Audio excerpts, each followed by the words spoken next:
Welcome, Wargamers. Doug here from 2 Plus Stuff, and today I want to hang out with you just for a bit and talk about an event that I recently went to called Holy Havoc 2024, and it was an amazing time. A 2-day event. It's a teams event, so you each build a 1,000-point list, and it's all to raise money for charity to get folks off the street and into restarting their lives in a new chapter. It's run by Steve Herner and the Holy Crew, and I have to say it is my favorite event to go to because, quite frankly, I think it's just the best of us. It's all about hobby and story and craziness on the table, as well as some really tough gameplay and good sportsmanship and stuff like that. It's all very important. And so in this video, I want to talk about the Holy event, specifically Holy Havoc, which is more their narrative theme focused one. How they tell narratives compared to, say, how Games Workshop does narrative campaigns at their stores or their big colossal events. Because I think Steve nailed the formula when it comes to creating a story that doesn't get cumbersome like Path to Glory, or I know like they do like Crusade weekend things and it just becomes so much paperwork. This is a great formula. I want to talk about the games that I played, some of the armies that I saw. This is going to be a lot of just kind of like slideshowy stuff while I talk over. So drag out your paintbrushes, some models. We're going to hang out and talk about one of the coolest and most beautiful narrative events that exist in the US. One thing I do want to slip in here before I jump into the review, there were 2 players at the event who won a very special award for young bloods, meaning these were like 15 to 17 year olds in that bracket. Specifically Ollie and Wes, no last names of course. They came with their fathers, and I was deeply impressed by these young men because not only were they like super fun and charismatic, they were able to like, banter with people, have a fun time. They were always smiling, laughing. They checked in on one another periodically. It warmed my heart. If you know anything about me and my co-host, who was also my partner on this event, Dan from Cubic Shenanigans, we run the Young Bloods event, which is for I think 8 to 14 year olds at Adepticon every year. And so like just seeing the next generation of hobbyists just made me, melt a little inside. So for you two, I just want to say a huge shout out. You guys did awesome. Okay, now on to the format. We're going to move over to the shared screen and go through the Holy Havoc pack. Thank you to the people who sponsored this event. It was immaculate. Grey Matter Gaming really showed up. They have fantastic table mats and measuring and movement trays. Please go check them out. They're really great. Grognard's is a local game to the area in the greater Chicagoland area, and I believe Source is as well. This page, entitled Rules for War, essentially dictates what is different about this event than the other. I'm going to give you just a very brief synopsis here. The first thing is everybody builds a 1,000-point army. Okay, you and your partner, remember this is a teams event, collectively have 2,000 points, but it has to be 1,000 and 1,000.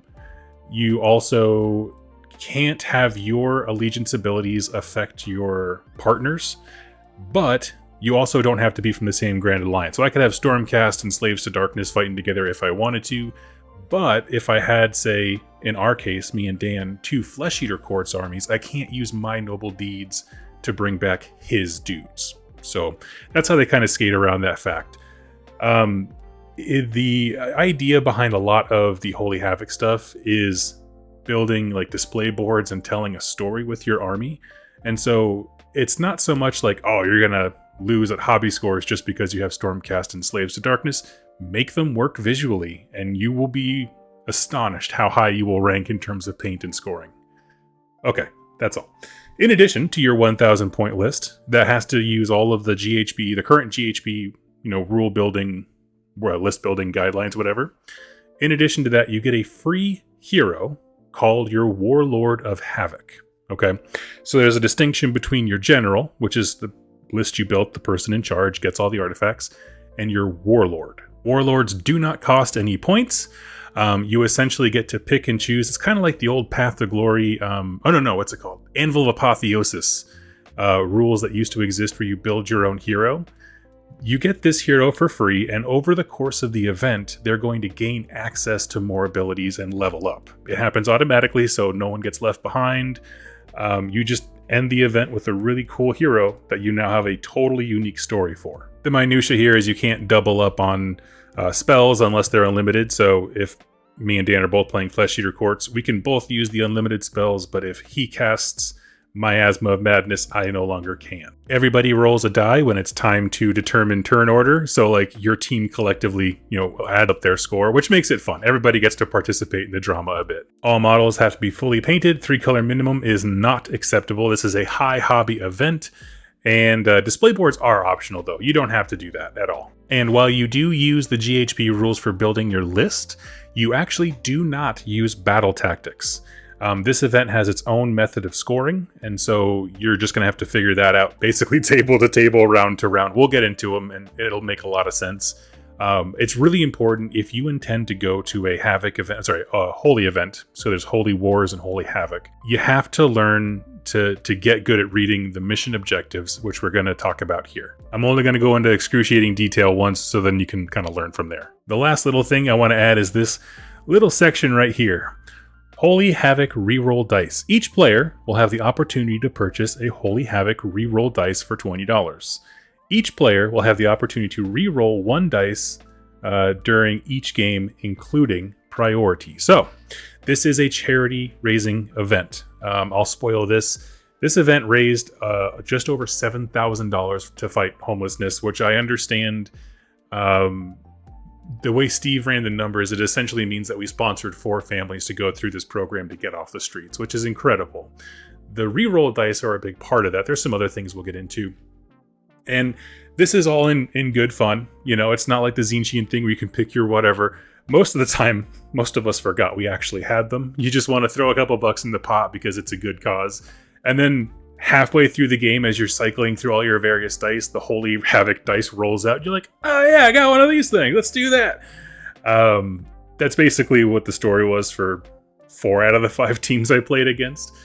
But it's really, really cool. It's a great way to, if you're really worried about swingy things, you can donate to a good cause and kind of curve out some of the angst that goes into your army. A unique thing about this event is that you can grudge every single round. So if you have somebody in mind that you want to have a particular good experience with, you can choose them. We did this a number of times, either choosing players we just wanted to hang out with, people we enjoyed the company of, or lists that we thought were comparable to ours, right? I mean, some folks are there for the competitive winning side. Other folks are really leaning into the narrative. Me and my partner Dan, we lean into the narrative, folks, and we had great games. The idea here, though, is that if I choose to grudge another team, the other team gets to choose the table. And it's on a first-come, first-served basis, so you're encouraged to kind of get your grudges in early so your opponent can choose the table they want earlier, and it makes it exceptionally interesting. Sometimes, I think for 3 of our 5 games, we all just met up, like the 4 of us who we knew we wanted to grudge, and had a discussion about like, hey, what tables have you not played on? Is there anything that you're really excited to play on? And so it's just a very like camaraderie style event of like trying to pick tables and stuff. You can be as power gamery as you want, but I don't think I saw a single person choose a table simply because it thought that would make them win more. There's a very large charity raffle at the end. You bring a $20 contribution of Games Workshop or fantasy equivalent new in-box stuff, and you get to participate, and there are a lot of prizes on the prize table. There's more detail about the various scoring things here. I'll let you guys read that if you're very interested. I'll have a link to this pack in my description down below. And very briefly, here is the weekend of events, and this looked pretty similar to the one I did before, so I'm assuming this is kind of an average thing. In the evening, the game hall opens up. I think it was open a little bit earlier than that. This paint judging thing actually happened on the next evening, so that's a little typo, but everything was moved right along. Steve Herner and his crew, Reed and, the whole family actually is involved in this. I can't remember everyone's name, I apologize. But they are very excellent at keeping rounds going on time. I cannot stress that enough. If you are running an event, you have to be very, very diligent on time. And so they are. No games bled into one another. We had plenty of time for lunch. It was good stuff. Okay. Here's your painting guide. If painting is a big thing for you and you want accolades at one of the hardest to win events in terms of painting scores, because there are some real contenders, here is your Holy Havoc painting list, which I'm going to breeze past. I understand that I did not do all of them, I think. So let's see if I scroll up here. They have Hobby Apprentice, which is just kind of your basic painting. If you have a painted army, you got this. And then it kind of goes into different things about like conversions and display boards and all that kind of stuff. So that exists for hobby masters. The next thing to discuss are the Holy Havoc headaches. So I had mentioned before that there are no battle tactics. There are actually, in any given game, 4 different ways to score points. Okay, one of those is that at the start of the game, you and your partner pick a headache, and you want to achieve this by the end of the game. This is sort of like the old grand strategies from last edition, or I guess now it's the one before last. And you cannot score the same one more than once in an event. And these actually have a pretty good range of I don't know how to word this, that they're able to be accomplished. Accessibility, I guess the word. Because we have everything from stuff that rewards teleporting or fast units to get across the board, spellcasters, people who do invocations, the priests or whatever. There's stuff about like just getting the most charges off. One of my favorites here on the bottom, which we definitely used, if your team has less units on the battlefield than your opponent at the end of the battle, you have completed it. So if you are staring down the double barrel of something that you know is about to rock your world, you choose this, and you can still earn points even by being absolutely obliterated. Consider that foreshadowing. I think there was only one game where we didn't achieve ours, and they're fun. They're very simple, very easy to track. It's a yes/no question. So that's one of the 4 ways to score points and stuff like that. We'll get to the others when we talk about the specific missions. But I want to pause here, and I want to pivot over to talking about the Warlord of Havoc, because that's the other kind of unknown quantity that you're bringing into these games. So I'll go ahead and do that, because then you'll have full context for the number of heroes and stuff like that on the tabletop. Printed on wonderful quality paper, you are given a Warlord of Havoc card at the beginning of the weekend. And we'll go through it really quickly. It starts with this base profile up here, okay, and 6-inch move, 6 health, 5 control, and a 3-up save. Pretty cool. You're encouraged to kind of model your own. Certainly conversions and stuff like that are highly, highly encouraged. And every one of them is armed with a Holy Bow of Havoc, 16-inch range, 2 attacks, 3s and 3s, 1 rend and D3 damage. You also always have the Holy Sword of Havoc, 5 attacks, 3s and 3s, 1 rend, and 2 damage. Now, what you're going to do is when you turn in your first game score, okay, you're going to usually Reed, or whoever is collecting the victory, whatever, they'll have you mark which of these archetypes you pick. When the event starts, rather, you're going to start with this basic profile and 2 of these archetypes. Warrior, add 2 to the attacks of his sword. Marksman gives you more range on your bow. Mage and Archmage both respectively add Wizard and Wizard 2. So the idea is you could have a Wizard 1 and Warrior and make them kind of both, or you can use both of your archetypes to make a Super Wizard, which for some factions is definitely more helpful than others.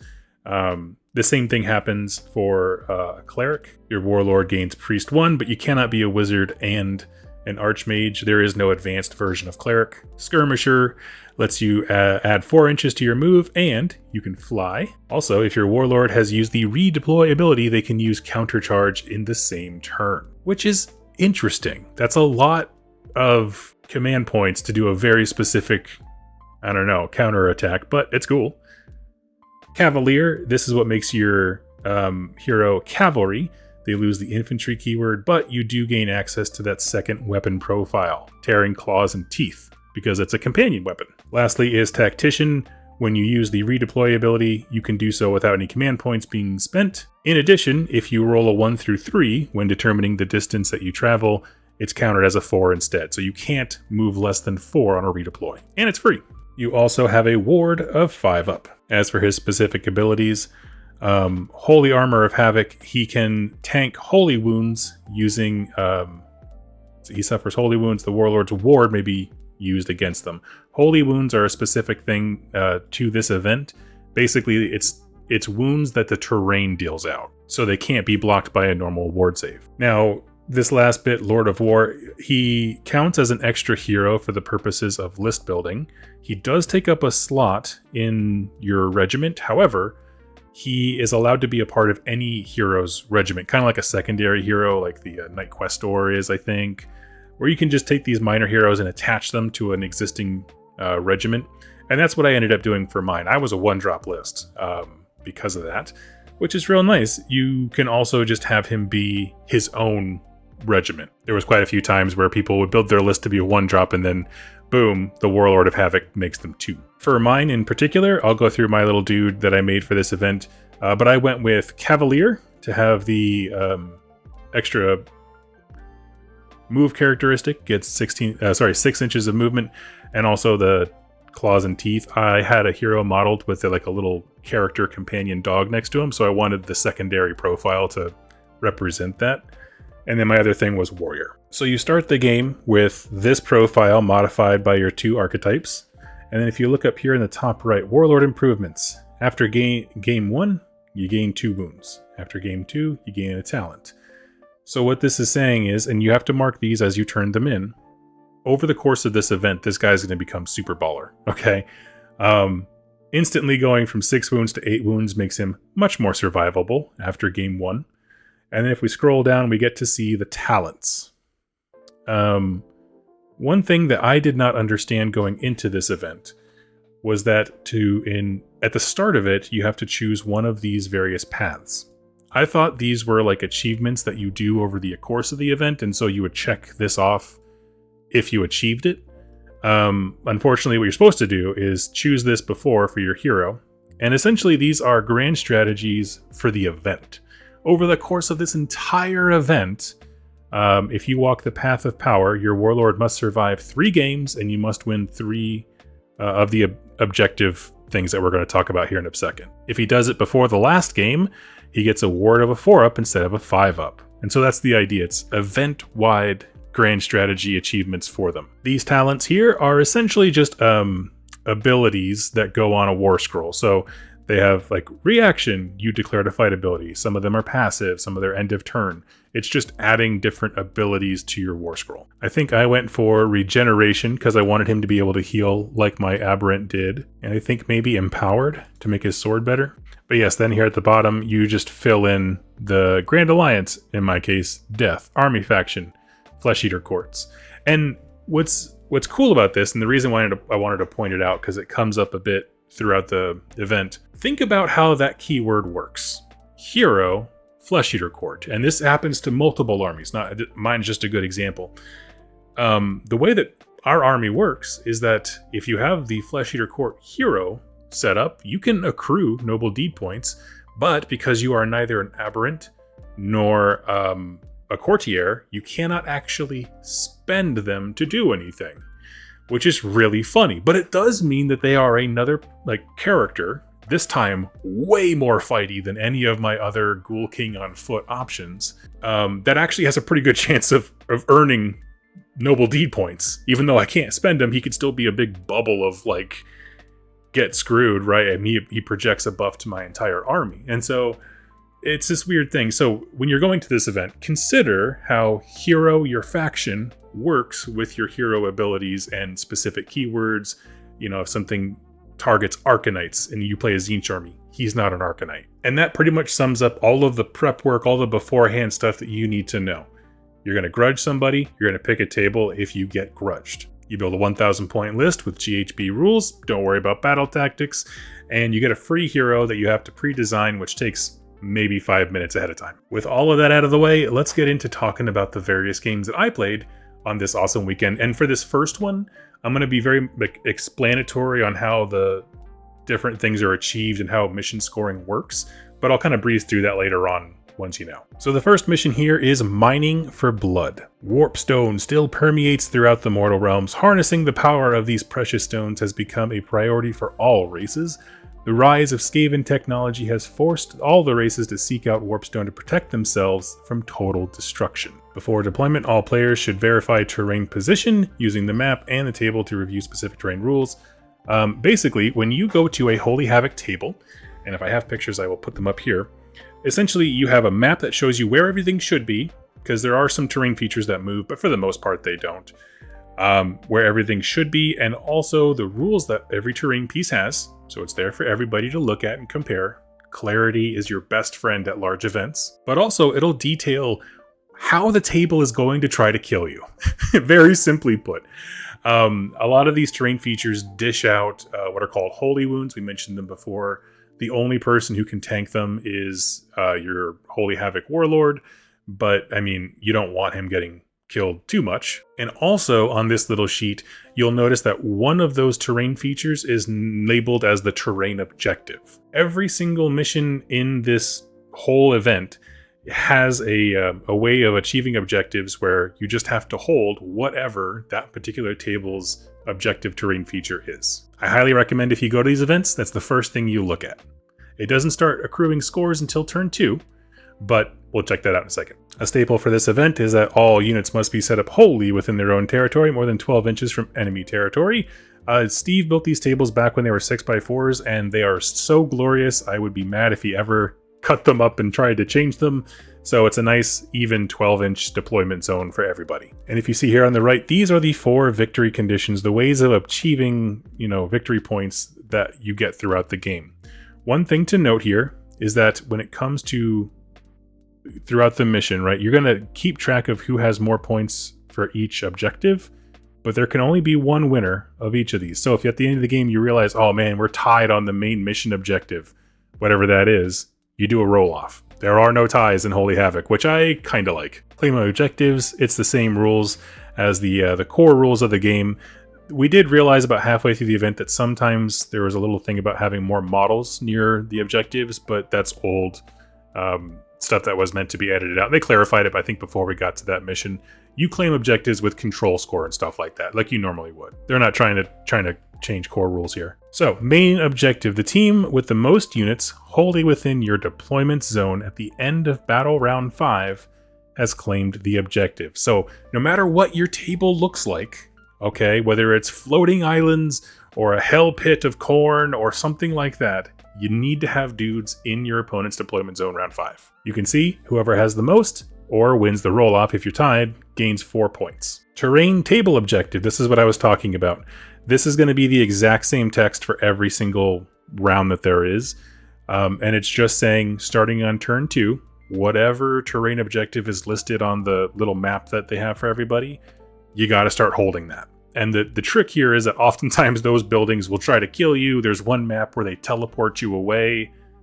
There's a whole bunch of weird stuff. But it is entirely consistent game to game, which I do appreciate. Number 3 here, Warpstone Crystal objective. So in addition to getting to the opponent's side of the field, there's also 3 little objective markers that were placed across the board that you need to mine. Mine the most Warp Shard tokens by the end of the game. If a team is in control of a Warpstone Crystal token objective in your hero phase, they may nominate a unit within 3 inches of the objective to mine Warpstone Shards. Roll a d6 for each unit within 3 inches. On a 4-up, they have successfully mined the Warpstone Shard. The unit can't move in the movement phase or charge phases. Tally up the number of shards mined throughout the game. The team with the most has won the objective. It's a nice softball one because there's only 3, so it's easy to keep track of. So you want to be the first one to mine the Warpstone out of the ground, and that one there will get you 3 points. And of course, the last way of scoring we already mentioned, if you achieved your headache, you get 1 point. Now at this event, I didn't take a mountain of pictures as much as I normally do because it's very loud in there. You have to kind of pay attention the entire time. But here is a good shot of our round 1. Right next to me is my buddy Dan. We took a pair of Flesh Eater Quartz lists. I went with a Terrorgeist and a unit of 3 horrors, a unit of 6 horrors, and a unit of Morbeg Knights. And then I just plugged my Warlord into that same battalion, regiment. And then Dan took an Archregent, the Cardinal, and just a bunch of ghouls. Just so many ghouls. I think there was a Courtier in there as well somewhere, along with his Warlord of Havoc, who he made either a priest or a wizard. I can't quite recall which one he did, but he was brutal. So Dan had the bodies, I had the muscle, and we thought this was a good balanced mix of things. My Ghoul-Keenan Terrorgeist was my general, and he can go a lot of places and do a lot of things. Our first game was against, I just realized this guy's shirt says Holy War Simp, and I love it. Our first game was against a team, we'll fix it in post. This is Kenny Lull and Tori, and we had an absolute blast. This is the Floating Islands table. When I talk about the level of hobby at these events, this is what I'm talking about. Every table is a work of art. So, in this particular one, for example, you still get your 12-inch deployment, but you can deploy on the bottom level on the ground. You can deploy up here on the top of the floating islands. That Oculus in the dead center on the highest island is the terrain objective. So starting in round 2, you want to control that. And also, if you are near it, if you control or whatever, you can shoot holy wounds down on other people, kind of like you're beseeching the gods or something like that. There are also 4 realm gates scattered across the table.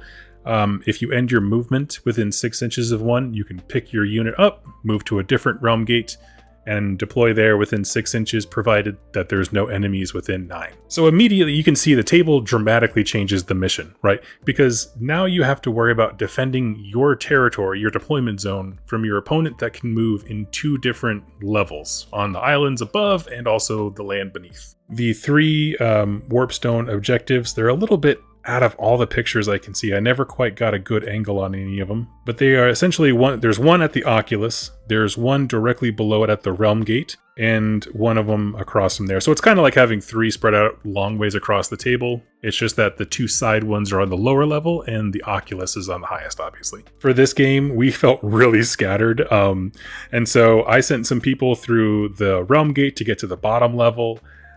Dan moved his massive ghoul horde across the bridges tediously. He did so good.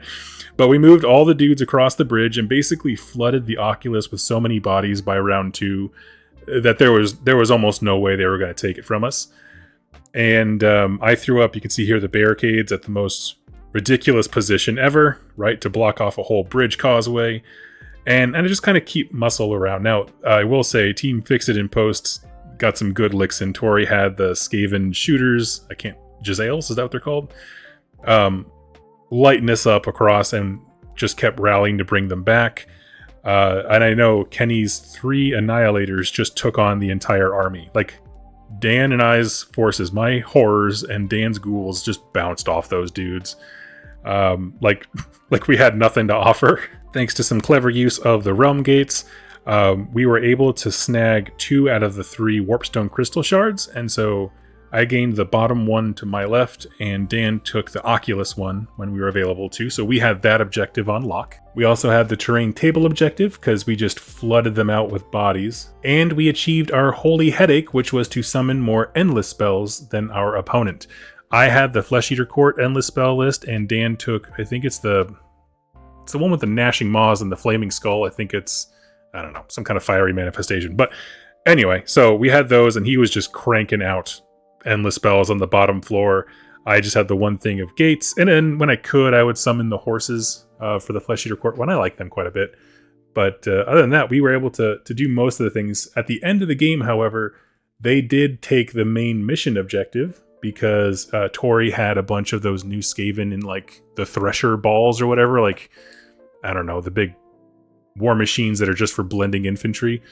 And she was able to just barrel across the entire field at the bottom and have way more units than we could tolerate and take back. So it ended up being a really good game. And of course, at the end of that game, your Warlord gains 2 wounds, so he goes into the next round with 8. Now, like I said, I went into more detail about those particular objectives in that one because I want you to understand there's 4 categories you are constantly competing in. And what's nice about the Headache one specifically is that you're not really competing with your opponent. You can both achieve yours. It's not like getting theirs denies yours inherently, as long as you don't choose the same one. On to game 2. This one's called Harnessing the Power of the Warpstone. And for your main mission objective, teams have 10 Warpstone shards to deliver to their realm. After all units are deployed, and that includes people being deployed in the sky or whatever, teams must allocate a maximum of 2 Warpstone shards to a unit physically on the table. Any unit allocated Warpstone shards lose the fly keyword and may not be removed from the board and get set up again or teleported. All Warpstone shards must be allocated. Units assigned Warpstone shards must battle through the enemy lines and exit the battlefield through the opposite edge. If a unit dies with the Warpstone shards are lost and removed from the board. They clarified this later that if the table kills someone, like you die from mortal wounds inflicted by the terrain, those shards are just lost to everybody. So you can deny your opponent by sacrificing a unit to death. The team that has the most Warpstone shards returned to their realm has won the objective. This was exceptionally difficult, and it seems like the overwhelming majority of games tied. At least from the people that I talked to, it was kind of divided into two bigger game rooms. The game room we were in, there was definitely the talk of like, man, that was brutal, because you're essentially now playing Blood Bowl with Age of Sigmar units, right? You're trying to like create the cage, deliver the guys with all the Warpstone shards to the other side. Of course, what kind of table you have could dramatically change that. For example, you could not use the realm gates in the previous mission because it requires you to pick up the model. The terrain table objective is always the same, of course, just whatever piece of terrain is located on the table, that's what you're fighting for from round 2 on. And then the Warpstone crystal objective. Harness the power of the giant Warpstone crystal. Steve went around and put that out on the table, so there's one big objective, I think it's on a 90 mil circle. It stands out is the point. The team that has more models within 6 inches of the great Warpstone crystal in your hero phase must roll a d6, and on a 4-up, they have successfully harnessed the power of the crystal. Choose an enemy unit within 24 inches of the crystal. That unit suffers d3 holy wounds. If the roll was unsuccessful, it lashes out at the closest friendly unit and they suffer d3 holy wounds. Tally up the wounds caused to the enemy. The team with the most holy wounds tallied by the end of round 5 has won the objective. So you just want to have guys controlling it, and you want to make sure that you're constantly dishing out hurt. For this round, we played against team, I believe it's Kernels of Corn. It was one of the most beautiful opponent armies that I have ever seen. And we played on a table called the Monolith, I believe. The table rules for this are interesting. So that terrain objective that we all want to be near starting in round 2 is actually a movable piece of terrain. Every single movement phase, you're going to roll 3d6, choose a direction, and it goes that way. And if it ends on units, it passes over them, like it keeps going until it can get cleared. And essentially, everything underneath it takes a bunch of holy wounds, but it gets a buff. Depending on the round, the idea is this is a monolith honoring all 4 Chaos Gods. So for rounds 1 through 4, you get hurt, but then that unit that was just hurt also gets a buff. Like, for example, if it's the turn that Khorne's Ascendant, you get reroll ones to hit for that unit. So it might actually be conducive to take some wounds if you think that that unit can then deliver the hurt in the following round. Plus, you want that objective near you. You also get injured by ending your movement on any of the lava flows that are designed into the table. And our opponents were Christian and Lewis this round, and I could not have asked for a more fun pair of gents to have some awesome hours of hobby with. So there was Slaves to Darkness, I believe, on one side, and the other one was Gloomspite Gits with Christian's custom-made Khorne-themed army, and it was absolutely hysterical. The squigs and stuff, they have scarecrows, and it was just all over the place. I took as many pictures as I could without being rude. And this has to be one of the most brutal games of the actual event itself. So we lined up our forces, and for our headache, we chose the one where you have to kill more monsters. We're like, okay, we have those 3 giant spiders. I think they were one of each of the 3, if I'm not mistaken, that they have access to. One of them had the shaman on top of it flinging spells at us. We thought, okay, they're not super heavily armored. We can focus fire, take out the monsters, so that at least no matter what, we just need to kill 2 of them. Because if you kill 2, even if he kills my dude on Terrorgeist, we've still killed more monsters than him. So, alright, that seemed pretty simple. And so the idea was simple, just lean everything into getting rid of the Khorne army, the Khorne Colonel army, the spiders, and then try to weather the storm from the Slaves to Darkness stuff. One thing I will say up top is I had no idea how brutal are they Therodons? Whatever the new Minotaur unit for Slaves to Darkness is. I had never actually used them. I got rid of that army before they came out. Those things in a reinforced unit are a brick. I just bounced off of them. Me and Lewis had some good trading on the right side of the table over here. He had endless spells out. The Kronspire was out there trying to tear through my Corpse Mare Gate or whatever, the Corp Gate. And we just went headlong into each other, doing a lot of charges, counter charges, all kinds of nasty stuff. I can't stress enough how deadly this game was. And I'm just doing this from memory because I didn't get back my written score sheet. This is the one I have the most trouble remembering who won what because there was a lot of roll-offs. We tied on a lot of these things. For example, I know on the main objective, I believe we tied because neither of us were able to actually get any of the Warpstone crystals. So it was 0-0. The terrain table objective, I thought they won it. I might be mistaken on that. The Warpstone Crystal objective, I know we also tied on, but that one was specifically because I failed to get the casting off. So there was one where I had it, right? I dealt D3 mortal wounds to him, which means I've dealt more to him than he did to me. My next one, I failed and dealt the exact same number back to me. And then later on, that happened, I think, twice, and then he grabbed it and dealt wounds to me. Basically, between hurting myself and failing to hurt him, we tied with the amount of damage that we did, which was pretty funny. And the Holy Headache, we were able to kill the giant scorpions, the giant spiders. And so we were able to get our Headache there that round. We rolled off for stuff, if I'm not mistaken. I think we won the Warpstone Crystal objective roll-off, and I don't remember about the main mission. I don't know. By the end of it, I was kind of checked out with the roll-offs because we had just had a fantastic game of Warhammer. We were trading blows. We tied on everything. Like, we played perfect offense and defense to one another. I think we both that game achieved our headaches. It was just brutal. We had a great time with the monolith. I actually do recommend that as a table for anyone who goes to Havoc for their first time, because it is very simple. It is just the monolith that really matters. Everything else is kind of like minor rules that make sense, very intuitive, but it's a big biggie. Next was Game 3, The Hunger. Warpstone corrupts all. As the forces continue to quest for more Warpstone, the hunger for more power fuels furious battle cries. Okay, our main objective for this one.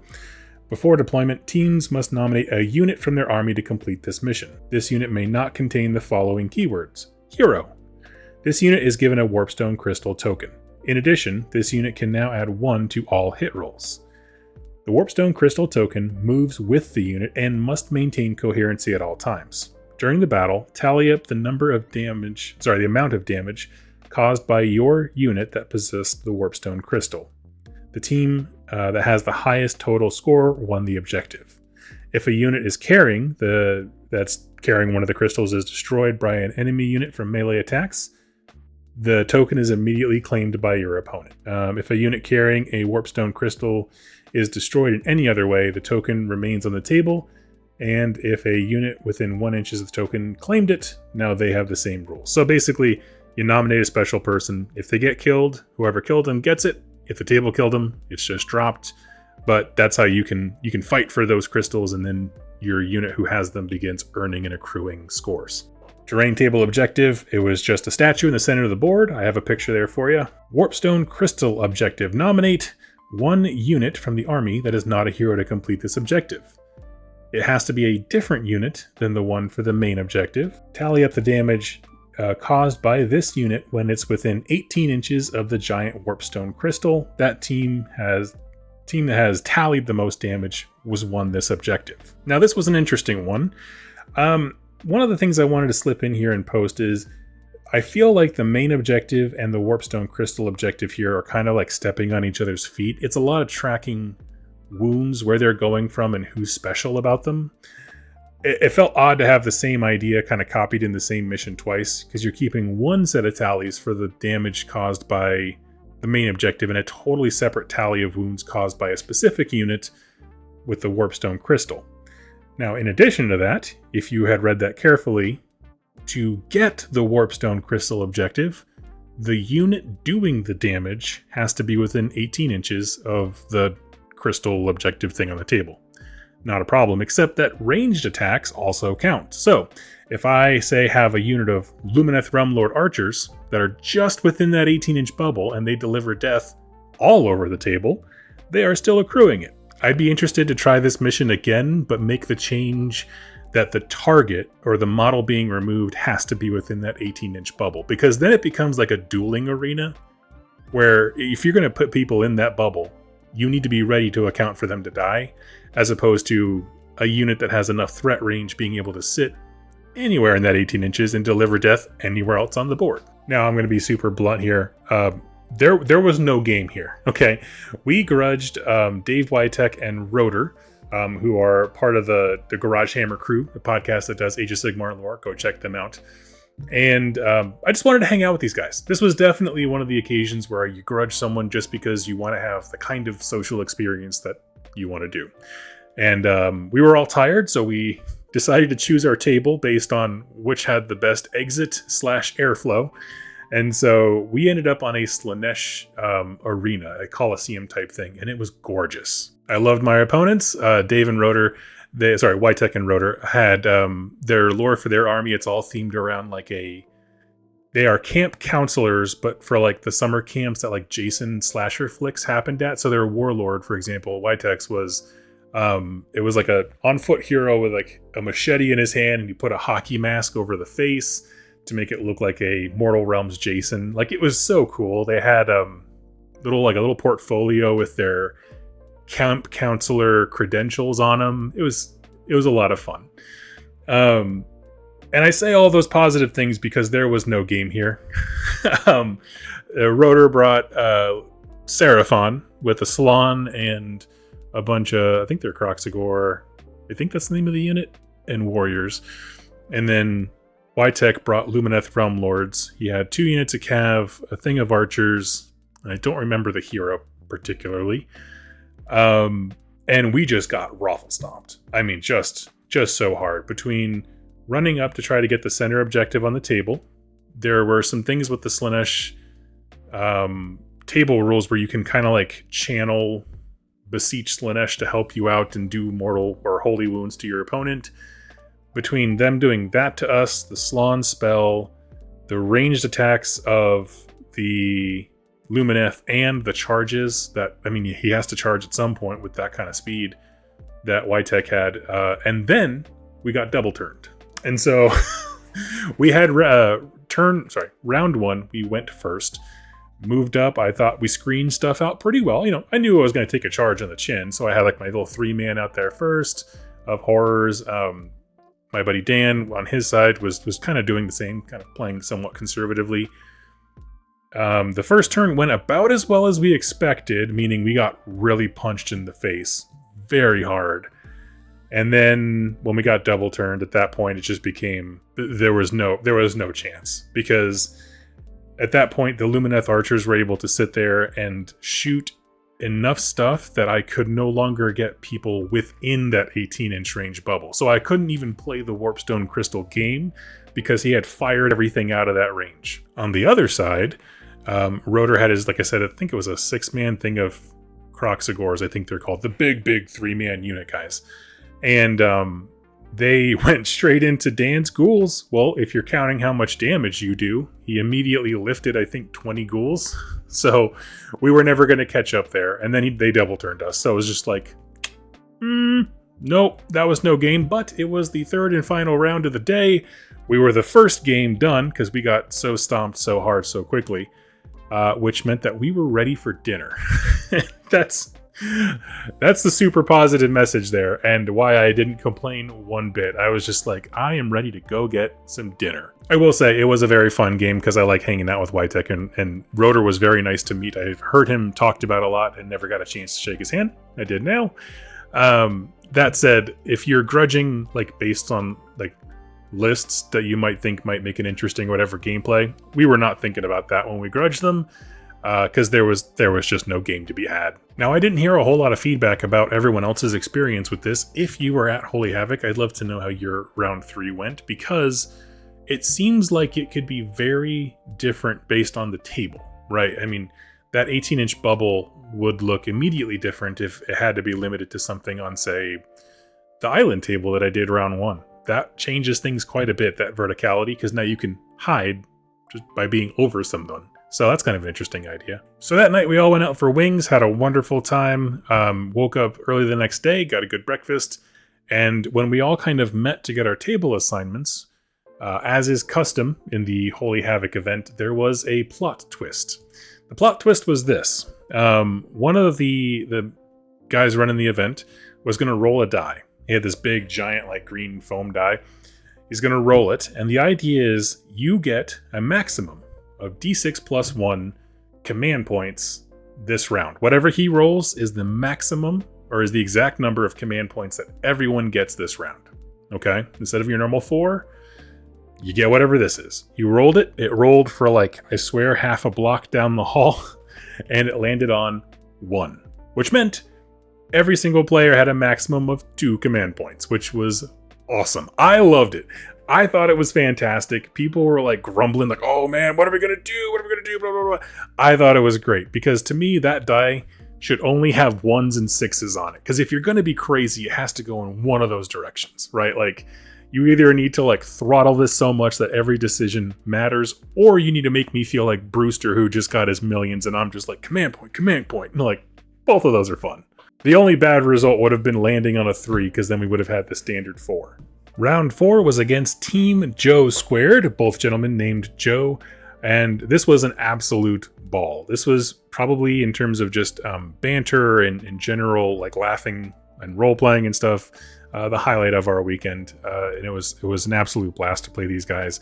So Joe Squared's team was made up of, I believe it was a Flesh Eater Court player and a Night Haunt army. And they hadn't had a ton of time to practice the lists, so to speak.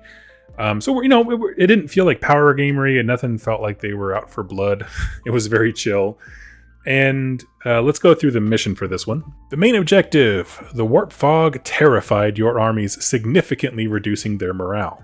Units may only declare a charge if there's an enemy within 6 inches. At the beginning of each battle round, the team that won priority rolls a d6, and on a 4-up, the fog has cleared for that round. The team that has the most models in the rally point zone by the end of battle round 5 has won the objective. So this is interesting. It's the same thing as round 1, where you want to have more guys in your enemy's, starter zone or whatever.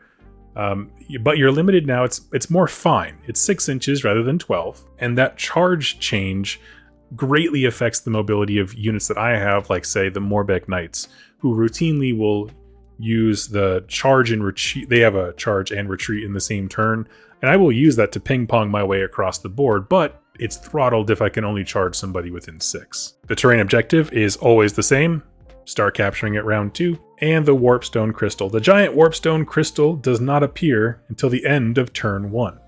The team that has priority rolls a dice at the end of each battle round to determine where the giant Warpstone Crystal appears. Place the giant crystal as close to the center as possible. Score 1 victory point at the end of your turn if you control the giant Warpstone objective. The team that tallied the most wins. So it's kind of a shifting objectives. It's going to teleport across the board, and you just want to be the person who can be reactive enough to get to it and claim it. For this game, we played on the Corn Tower table, and this one had some very fun rules. Essentially, there are 6 wildwoods across the board. You can teleport between wildwoods. This matters immensely because the mission is to get people within 6 inches of your opponent's side of the board. You can easily do that with these particular woods. So you have to think about that, being both, sending dudes forward, but also keeping a few back to zone out your opponent. If you are near the shorter of the towers on the map here, I think it's at the end of the round, you take D3 Holy Wounds. If you're near the big tower, which also is the mission objective that you want to start claiming, you take an escalating number of Holy Wounds. So it starts off as, I think it's D3 plus 1, then D3 plus 2, and so on, goes up from there. Now, I was having so much fun. I actually did not take a lot of pictures this game, which I do not regret. I had the most wonderful time engaging with the Joes. And the way that a game essentially went was that I had my Flesh Eater Court on the right side, Dan to the left, and we were just like, okay, we gotta bum rush him, right? Dan has all the bodies. He's got 40 ghouls in a unit. If we deliver that unit to their edge, we win the main objective no matter what. There's literally nothing they can do to us, right? And they don't have enough dudes collectively in their forces. And so that was the idea. Dan's just going to run forward, and I'm going to try to act as a screen and slow down the Night Haunt stuff. And we'll just try to figure out the Warpstone Crystal objective depending on where it shows up. The brief summary of the game is that it super devolved into me getting my face punched in real hard, and the Joe across from Dan getting his face punched in real hard. This was the ultimate yin-yang of, we basically just switched sides of the table. Us going up the left, them coming down the right. I had no idea how deadly Night Haunt are. I don't have any local players, at least anyone that I've seen show up with consistency. And so I was really surprised by a big old brick of Hex Wraiths, with a Knight of Shrouds leading them.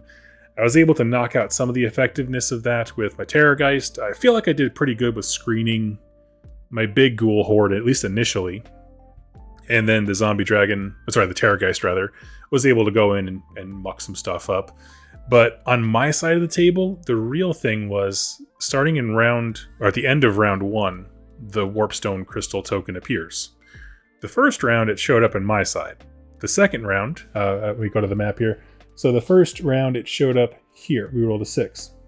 The second round, and pretty much consecutively after, it always showed up in their top right corner. And so me and Joe on the right were duking it out over this Warpstone crystal, whereas on the left side, it was a battle of attrition between Dan and that Joe. And we kind of had our games somewhat be separate. Like, we were off in our own little worlds because our missions didn't really interact with one another, right? Dan, to me, was like, Doug, just take care of the Warpstone crystal thing. You just worry about that. I'll get my ghouls to the end zone. And that's exactly how it shook out. By like round 3, me and I'm going to call him Right Joe because he's across from me on the right side of the table. We realized, okay, there's no way I can take the Warpstone crystal objective from him. It's just too far away, too consistently. I had an opportunity where if I had knocked out 2 heroes, I could have stolen it and it would have at least made us tie. But my guy failed his attacks, kind of whiffed it. So I lost that. And basically, Joe left, just stuck a pile of ghouls next to that tall tower of corn and just let them get hit every single turn with the holy wounds and never did anything with them. And so they were winning on the objective for the table. And then when it came to the main objective of the table, which was getting more guys in your opponent's end zone, there was no contest. Dan punched right through the opposing Flesh Eater Courts and got right up there, and we took that one. I think we also got our headache that game, if I'm not mistaken. Yes, if I'm not mistaken, that put us at 5 to their 6, which is how I remember it. If you are watching one of these Joes, please correct me if I'm wrong. It was, oh man, it was the most brutal game. It was so stinking fun to learn about Night Haunt and be able to interact with them and kind of have a good counter charge. I did some cool stuff with my hero on Terrorgeist, but unfortunately he just kind of whiffed the final punches there at the end. But I always felt like we were in the game. I actually don't even know what happened on the other side of the table. I think Dan had a really good spike of ghoul attacks where they auto wound, and then if you can get some with noble deeds, you're talking a KFC bucket of dice, and that's what I think happened. Love these guys. Had a wonderful game here. Round 5, command points go back to normal from that little twist, so we're back to our normal 4. This one was called The Warlord is Reborn. Walking a new path to glory, your Warlord has a higher purpose. They will do anything to rescue their strongest allies, no matter what chaos fills the battlefield. Now, this is where you make a decision, but I did not realize we were making a decision. Essentially, the main objective for the table is dependent on what path your Warlord chose. This is the moment in the event where I realized I was supposed to pick a path at the beginning rather than just track them each as an achievement. I was like, crud. Well, the one I've been focusing on was the Warpstone Crystal one, which is the Path of Power. Yes. Because it's just the thing that I had achieved the most in. It was what I was keeping the biggest eye out for. I didn't realize that. I like it. I like the idea. I just wish it was broadcast a little bit more that you have to pick a path, whatever, at the start. Didn't understand that. Anyway, everyone was cool with it. Nobody was like, oh my god, he's going to power game and choose the right one. I picked Path of Power. Dan had done it correctly and picked the Path of Enlightenment, I think. Yes, he did Path of Enlightenment. So I thought that was interesting. And my opponents both had the Path of Enlightenment. And what that means is, I want to win on the Warpstone Crystal objective. The other 3 players want to win the game by having control over a specific terrain piece in their opponent's side of the table. So, when the game started, Dan had to pick someone on a piece of terrain on their side of the table and choose it. So, if he claims that at the end of the game, he's got it. My opponents did the same thing, choosing terrain on our side. However, and this is one criticism I have of this mission, it doesn't say that if you and your partner have the same objective or the same path, you have to choose different objectives. The reason I bring this up is because they both chose the same building, and it was in Dan's side. And so that's going to matter. I'm going to go through the rest of the mission things, but it really does matter. Your objective is based upon what path your warlord has. We'll go back to that here in a second. So, if you have the Path of Ruin, your warlord slays more hero units than either of your opponent's warlords. You've achieved this. So you have to have a killy dude getting up in there. The Path of Vengeance, if your warlord slays more models than either of your opponent's warlord. Okay, so one's heroes, one's just models. That's interesting. Path of Power, if your warlord slays more units allocated with Warpstone crystal shards than either of your opponents. Awesome. And then Path of Enlightenment.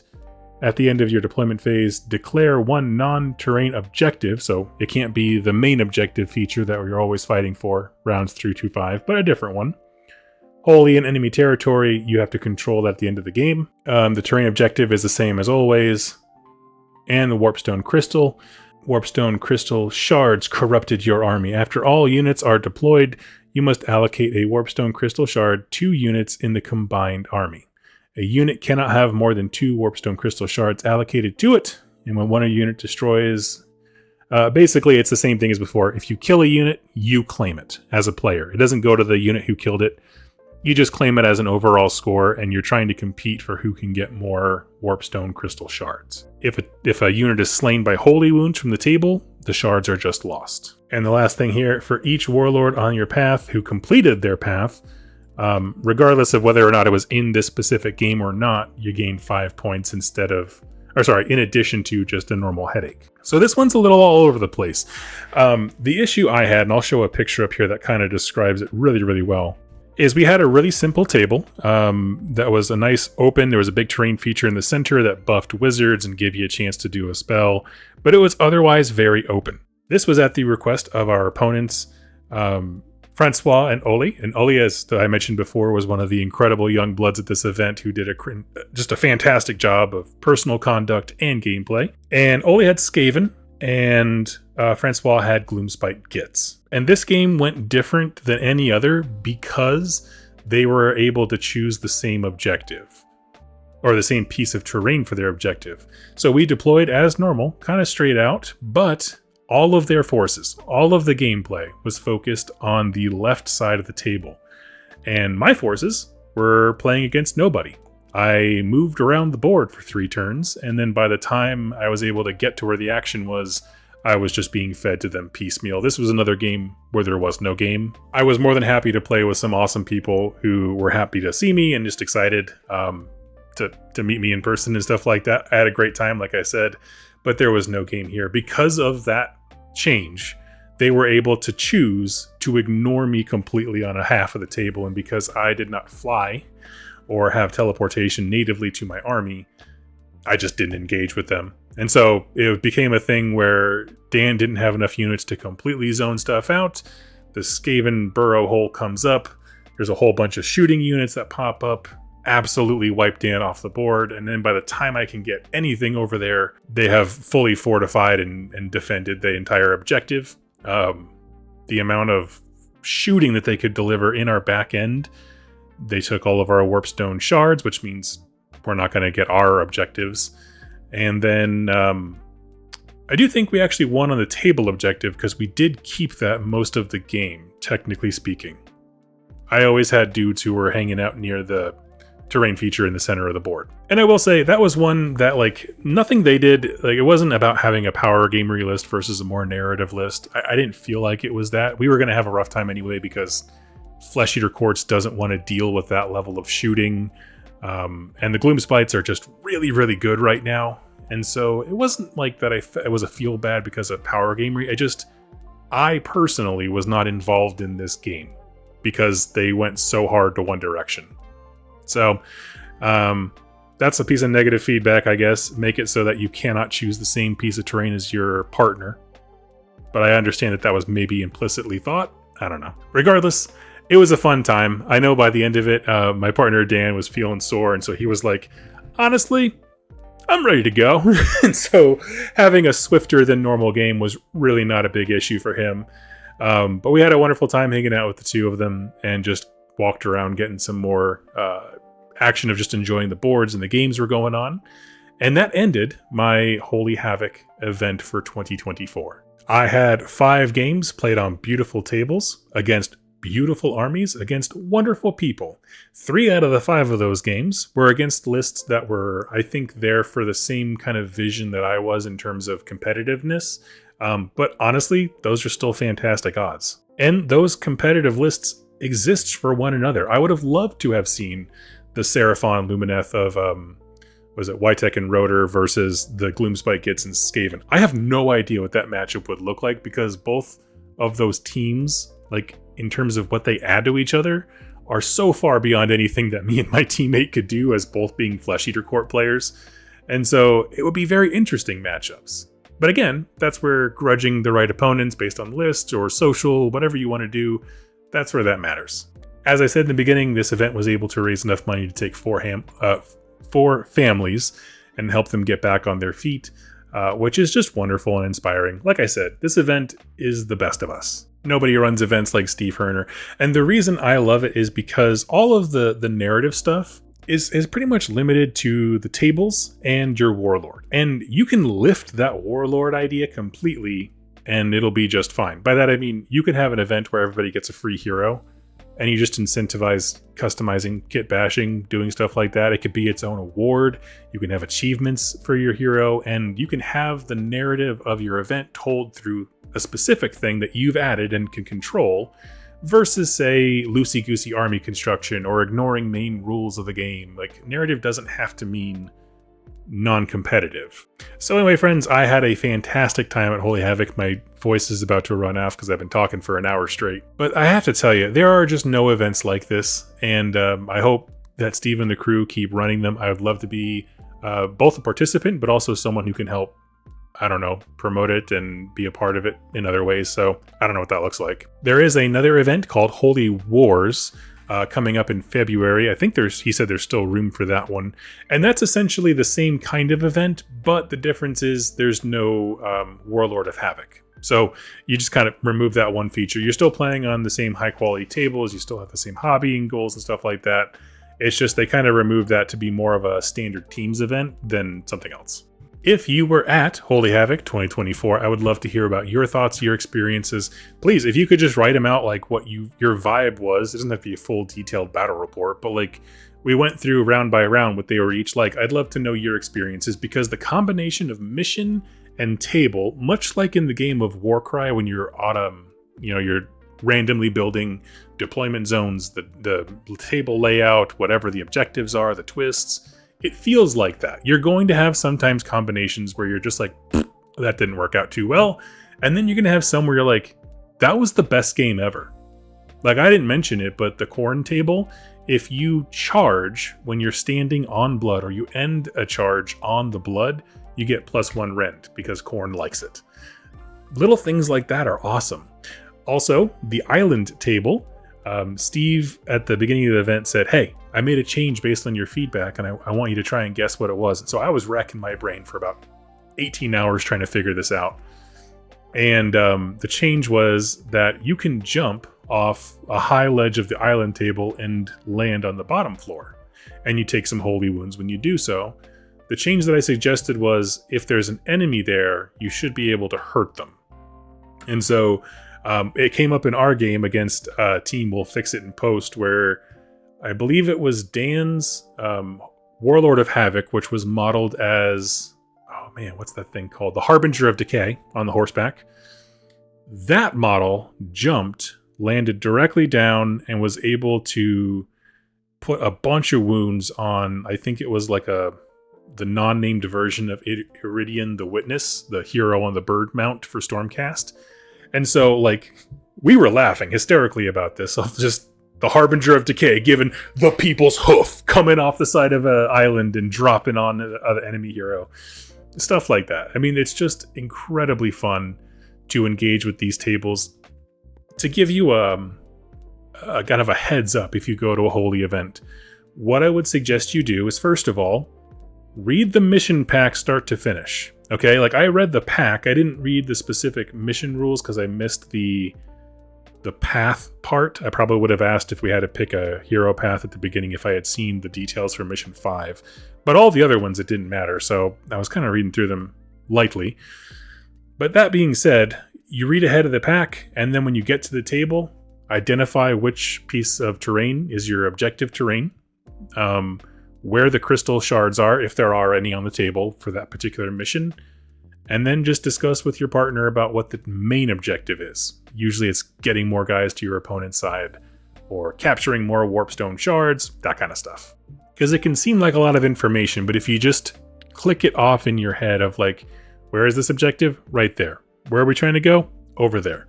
What do we need to stop? Stop that thing. Like, it becomes pretty simple to kind of prioritize what you and your partner need to do.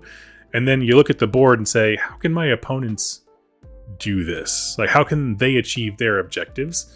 And a lot of times it's just asking questions that you would ask in a normal game of AOS. Where can they teleport from? Sometimes terrain gives it to them. Where's that? Point is, it can seem like a lot and be overwhelming, but it's really not. It's really not if you just slow down and take your time, read the missions in advance. Like over lunch, I was reading, missions 2 and 3. And you just get a sense for what's coming next, and you can kind of put together a battle plan based on that.